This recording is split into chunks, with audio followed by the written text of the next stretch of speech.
All right, so hey guys, my answer guys, I'm gonna give you guys my match review of Switzerland to USA 1. Obviously, you guys know I wasn't able to do my match review in time because obviously I was on vacation. I had to go out with my family that day, and obviously I saw the highlights of the game, you know, and I have to say that on the day this was a very disappointing loss to take in.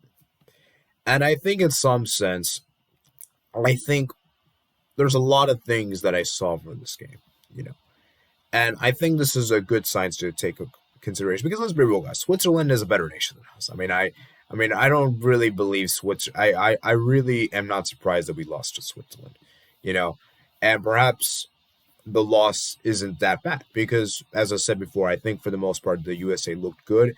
There was some quality in that team, but I think the biggest problem I saw with this team was that defensively. I don't think we're that great. I think defensively, at times we are a bit open.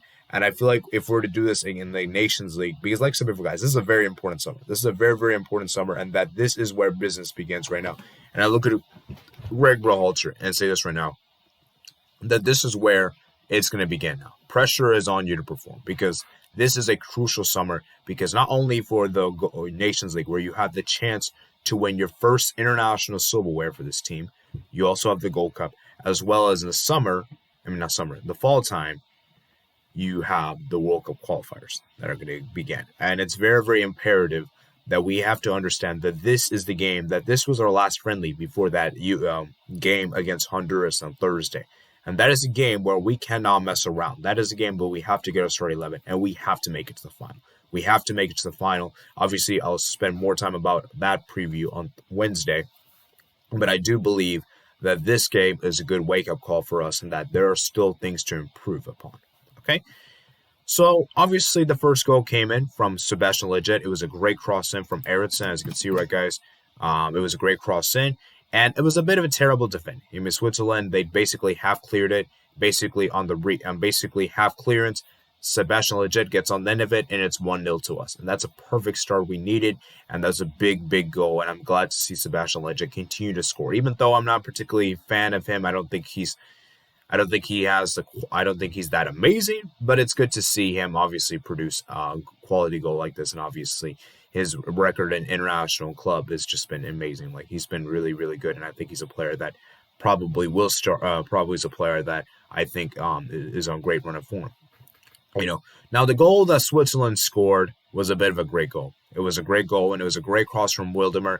It falls to Ricardo Rodriguez. Now, the clearance, there was basically a deflection by, I believe it was Reggie Cannon, and Ricardo Rodriguez basically scores on the volley to make it 1-1. At this point, I'm like, wow, we basically conceded to a very, very spectacular goal, obviously, and it's 1-1. And at that point, I'm like, okay, things are looking decent.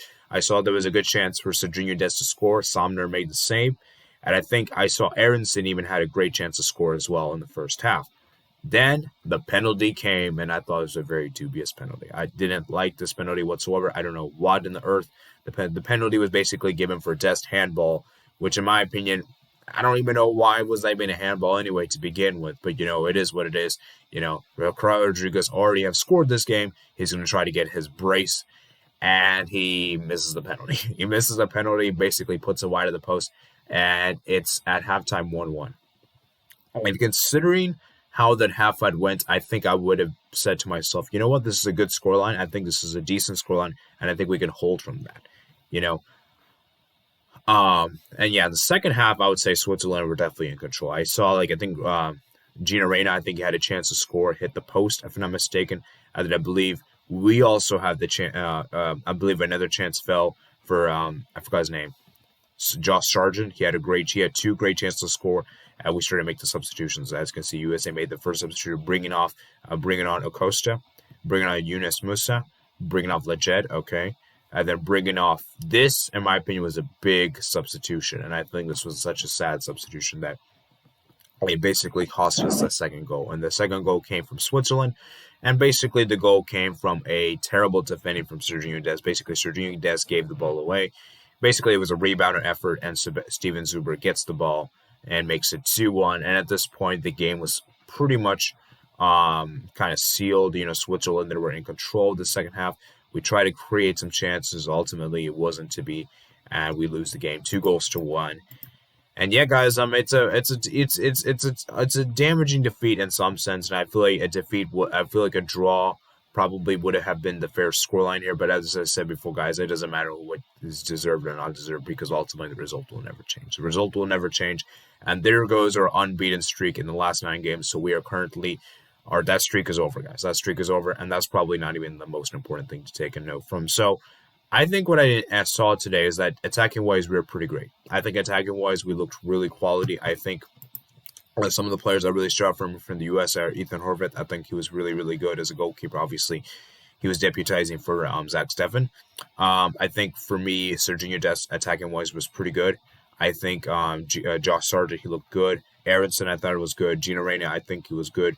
Leggett, I thought he was good. UEL, I think was okay. And I feel like for me, John Brooks, I think, was good defensively. And yeah, man, I think most of the team was decent for the day. And I just think that we need to be more consistent defensively. I think the defensive partnership for me is still a bit untested. I think Brooks is definitely an undisputed starter. I think he should start.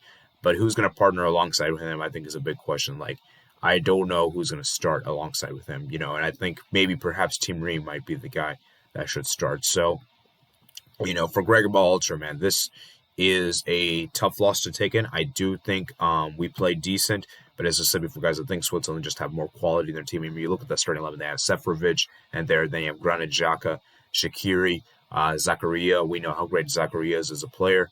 Elvedi, we know how good as a defender he is. Sommer, what a keeper he is.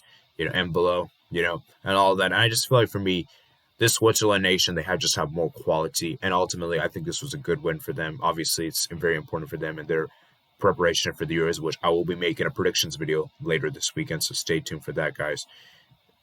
And yeah, guys, I just think that Switzerland, for me, I think they definitely deserve to at least get a draw. I don't know if I would go as far as say deserve to win because I think that might be a bit of a stretch. But I do think both teams played well.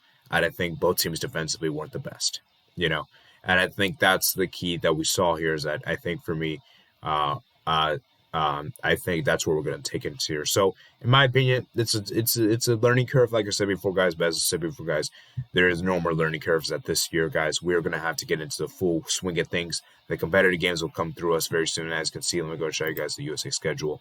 So, USA, they're going to be playing against Honduras, obviously, in the Nations League semifinal. And then we'll play against Costa Rica and a friendly.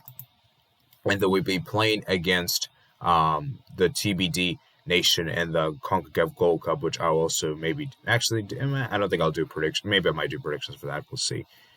Actually, yeah, I'll probably do predictions for that. And then we'll play Martinique on July 15th at 9:30 p.m. And then we'll play Canada July 18th at 5 p.m. Eastern time. So, guys, we got some big games coming up. And like I said before, guys, this summer is a very, very big summer that if we manage to, we got to do big stuff this summer. This summer for me is very, very critical in that if we fail this year, there's going to be a lot of questions asked. And I still don't know if Greg Berhalter is the guy for the job. I still don't know if he is. I think right now he's still going to take it. I don't think there's any other person that will replace. But is he really the man? I don't know, man. I don't know. We'll see. We'll see, man. So that's it for today, guys. So like I said before, guys, I didn't get to watch the full match, so you guys probably have more insight from me. So if you did watch the match, let me know in the comments below what you guys think, whether you guys agree with my takes or not. And are you guys still content with Greg Berhalter? Because like I said before, guys, I still have some mixed opinions on him. Okay? Take care, guys. Peace out. Remember, comment, subscribe, check my description for my Twitter, Discord, and my email. I'll see you guys later.